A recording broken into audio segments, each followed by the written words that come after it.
Want to know how I made this in just a few days? Stick around and find out. I've always been amazed by the work of artists who make these amazing display bases like the ones you find at Golden Demon. I've had a few goes of it myself to varying levels of success, and I think it's time that I try again. But before we can get into any of that, I've got to first build the model, so let's get started.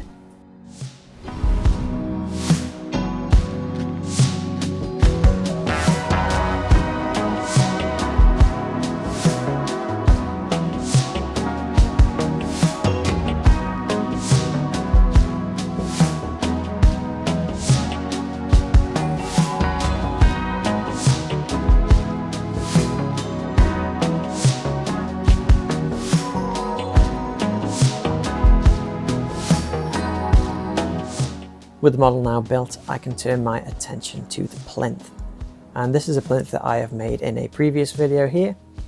If you've not seen that video, go ahead and check it out. There's going to be a little card coming up in the top right corner.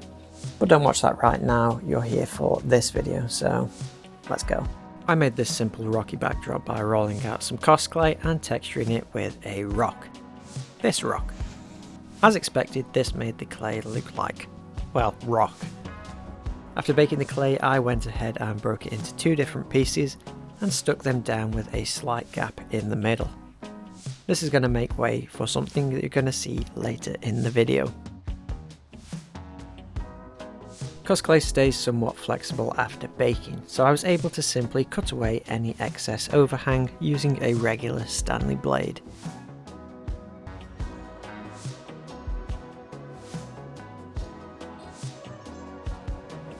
In order to avoid the ground of the scene being a little too flat, I added bits of cork floor tile on either side. This is also going to help blend the backdrop into the actual base to create a seamless environment.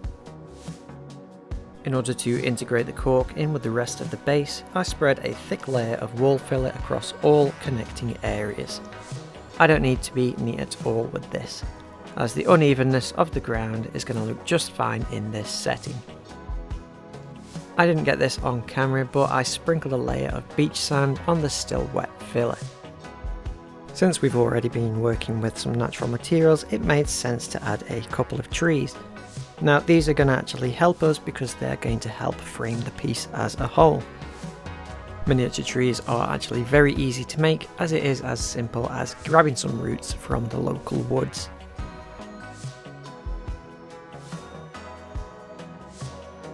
So I've just finished building up that base. I'm kind of going for a bit of a steady stream at the bottom of a trickling waterfall. I think it's looking pretty good so far, but there's one thing that I am absolutely itching to do, and that is to get painting. Let's go ahead and get it primed in matte black, and then we can start laying down some colour.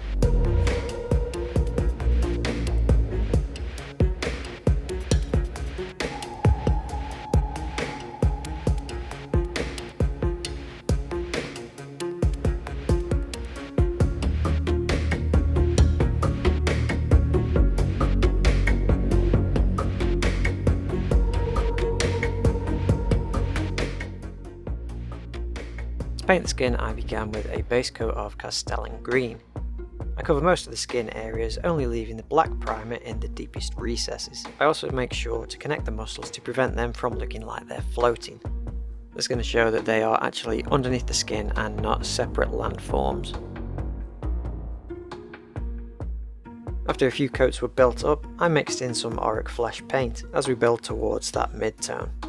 I'm going to be painting this model as though it were in a zenithal light. So as I build higher values, I'm limiting applying paint to the upper areas only. At this point, I'm also beginning to introduce some texture into the skin. For some final highlights, I'm going to apply a 50-50 mix of auric skin and dawn yellow. This was then applied to any sharper features on the skin like the cheekbones and tops of the ears. For any areas of leather, I apply a thin down consistency mix of Abaddon black and Thondia brown. I do this thin down so that I can work in a subtle gradient from dark to light. To boost the gradient, a layer of pure Thondia brown is applied. This is applied in areas where the cloth is folded and pointing more towards the light source, in this case an overhead sun. With a fine pointed brush I then began stippling and scratching at the leather with the same brown to begin to introduce a worn look. A final highlight of Steel Legion Drab was thinly applied to areas that would be the most worn. At first the contrast is quite stark, but when allowed to dry fully you can achieve the look of distressed or discoloured leather. I've struggled with painting leather for a while now, but I think this scheme is something that's working for me, as it is giving me the effect that I'm looking for of distressed leather. My approach to painting bone has remained the same over some time. I begin with a dark brown, in this case I'm using Thondia Brown as it is already on my wet palette. I'm painting this in a relatively thin consistency as I'm not worried about creating texture. The steps I take are very much similar to how I painted the leather in the previous section. However, I continue highlighting up to an almost pure white. As is typical, I am painting a smaller and smaller section with each layer, but by slowly building up the value it becomes easier to paint, with the added benefit of a realistic range of tones. I think it's beneficial to work in brown hues, as at any point you can stop highlighting and give the effect of the bone being a different age.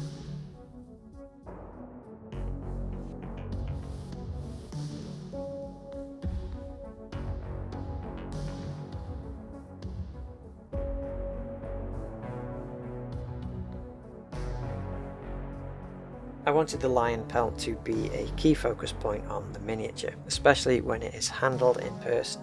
So I opted to base the area with a 50-50 mix of Thondia Brown and AK's Sahara Yellow, thinned down with a little bit of water. I wanted to push the warmer tones of this area, so I painted the true mid-tone with a mix of Sahara Yellow and XV88. Once again, the colour is a lot more vibrant while wet, but when it fully dries it loses a little bit of that contrast while still remaining the natural look.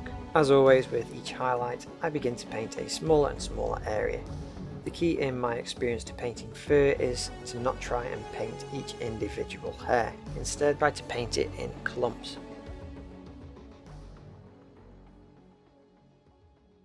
The bulk of the painting is now done. I'm going to let the rest of the footage play in the background while I talk to you about today's sponsor. It's me. I just wanted to take the time to say thank you to everybody who has liked, commented and subscribed in the past. We have grown quite a lot. I didn't think that I would get past probably about 500 subs, but at the moment, at the time of recording, we are at about 1,330. So yeah, quite an accomplishment, so I'm quite happy with that. You'll notice that this video has actually taken a bit longer to make, and that is because I've been learning some new software. I'm editing everything on a laptop now, so I'm trying to get used to the workflow. Terrain by Aaron is going to try and tell you otherwise, but that is the reason.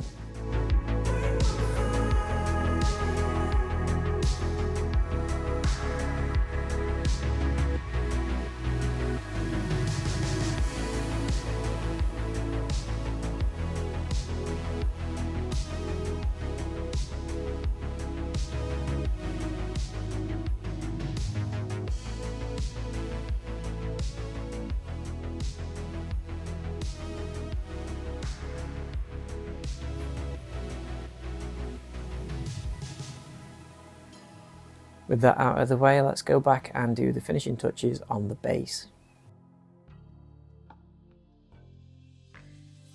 This is just some regular plastic packaging. You'll likely have some of it in your recycling bin.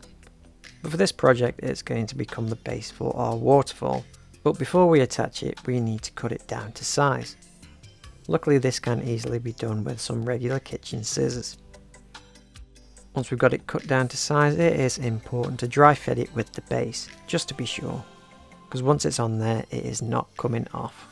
I did originally plan to do the same technique with the larger section of the waterfall, but the plastic lacked the flexibility I needed, so instead I turned my attention back to the smaller waterfall.